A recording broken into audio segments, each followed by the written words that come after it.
Hey everyone, welcome to my channel. तो आज हम करेंगे अपठित गद्यांश, जिसको हम कहते हैं कॉम्प्रीहेंशन या फिर अनसीन पैसेज। ठीक है, तो ये आज हम करने वाले हैं। इंग्लिश में हमें एक पैराग्राफ दिया जाता है, उसके कुछ क्वेश्चंस होते हैं, उस पैराग्राफ में से हमें उन क्वेश्चंस के आंसर ढूंढने होते हैं। सेम केस यहाँ पर है, वही चीज़ है, लेकिन यहाँ पर हिंदी में हम उसको कहते हैं अपठित गद्यांश, जो हमने पढ़ ना रखा हो पहले से। अपठित का मतलब जो पढ़ा हुआ ना हो।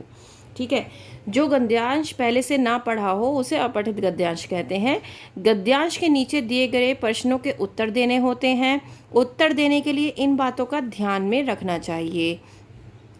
गद्यांश ध्यान से 2 बार पढ़ें। मुख्य बातों को रेखांकित करें, मतलब जो मेन पॉइंट्स होते हैं उनको आप अंडरलाइन करते हुए चलें। सटीक और कम शब्दों में उत्तर लिखें। सटीक और कम शब्द मतलब जितना आप टू द पॉइंट आंसर देंगे उतना ज़्यादा अच्छा रहता है। उसका अर्थ समझने की कोशिश करें। प्रश्नों के उत्तर गद्यांश में से ढूंढें। तो हमें जितने भी क्वेश्चंस गिवन होंगे उनके आंसर हमें कहाँ से ढूंढने हैं? जो पैराग्राफ गिवन होगा उसी में से ढूंढने हैं। तो पहला एक पैराग्राफ हमारे पास है। वर्षा ऋतु में बादल खूब बरसते हैं। नदी, नाले, तालाब पानी से भर जाते हैं।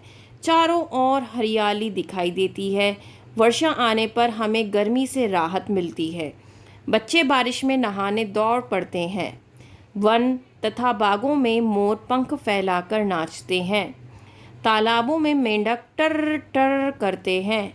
वर्षा ऋतु से हमें पानी मिलता है। जीने के लिए पानी ज़रूरी है।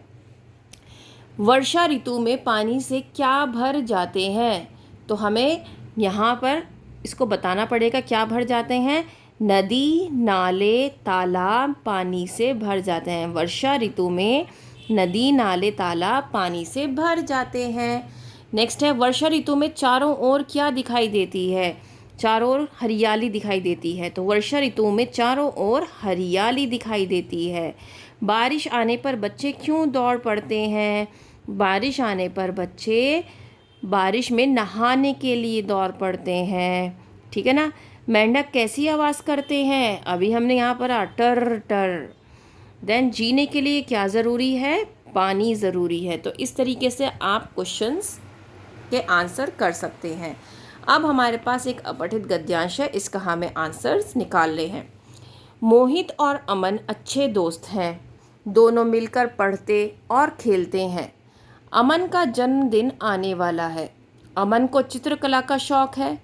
मोहित उसके लिए चित्रकला की पुस्तकें और रंग खरीद कर लाया है। वह अमन को ये पुस्तकें और रंग उपहार में देगा। मोहित क्रिकेट का अच्छा खिलाड़ी है।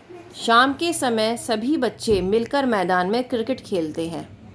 सो मोहित और अमन कैसे दोस्त हैं? मोहित और अमन अच्छे दोस्त हैं। तो यहाँ से इसका ये आंसर हो गया। किसका जन्मदिन आने वाला है? अमन का जन्मदिन आने वाला है। ये इसका सेकंड आंसर हो गया। अमन का शौक क्या है? अमन को चित्रकला का शौक है। ये इसका थर्ड आंसर हो गया। मोहित अमन को क्या उपहार देना चाहता है? मोहित अमन को क्या देना चाहता है? चित्रकला की पुस्तकें और रंग उपहार में देना चाहता है। ठीक है, इस तरीके से आपको आंसर लिखना है। मोहित क्या खरीद कर लाया? सही उत्तर का निशान लगाइए। कहानी की पुस्तक, चित्रकला की पुस्तक व रंग, या पेंसिलें? तो चित्रकला की पुस्तक और रंग ही इसका सही आंसर है। मोहित किस खेल का खिलाड़ी है? सही उत्तर पर निशान लगाएं। सो हमने अभी यहाँ पर पढ़ा कि मोहित क्रिकेट का अच्छा खिलाड़ी है। तो यहाँ पर हमें क्या करना पड़ेगा? क्रिकेट के आगे टिक मार्क लगाना पड़ेगा। ठीक है। नेक्स्ट आपके पास आता है नेक्स्ट गद्यांश, सेकंड गद्यांश। ठीक है। देव जब स्कूल जाने के लिए तैयार हो रहा था तो अचानक एक चूहा उसके पैर के ऊपर से भागकर अलमारी के नीचे चला गया। उसके मुंह से जोर से चीख निकल गई। तैयार होना भूलकर वह उस चूहे के पीछे पड़ गया। उसने कमरे में रखा हुआ गल्ला उठा लिया व अलमारी पर मारने लगा। चूहा अलमारी के नीचे से निकलकर पलंग के नीचे आ गया। देव की माँ शोर सुनकर कमरे में आ गई। देव को चूहा भगाते देखकर जोर से हंसने लगी। स्कूल बस के आने का समय हो रहा था, इसलिए वह जल्दी जल्दी उसे तैयार करने में जुट गईं। देव कहाँ जाने के लिए तैयार हो रहा था? देव स्कूल जाने के लिए तैयार हो रहा था। देव के मुंह से चीख क्यों निकल गई? चीख क्यों निकली? क्योंकि उसने एक चूहा उसके पैर के ऊपर से भागकर अलमारी के नीचे जाते हुए देखा। देव की माँ क्यों हंस रही थी? क्यों हंस रही थी? देव को चूहे भगाते देखकर जोर से उसकी माँ हंस रही थी। चूहे को भगाने के लिए देव ने क्या उठा लिया?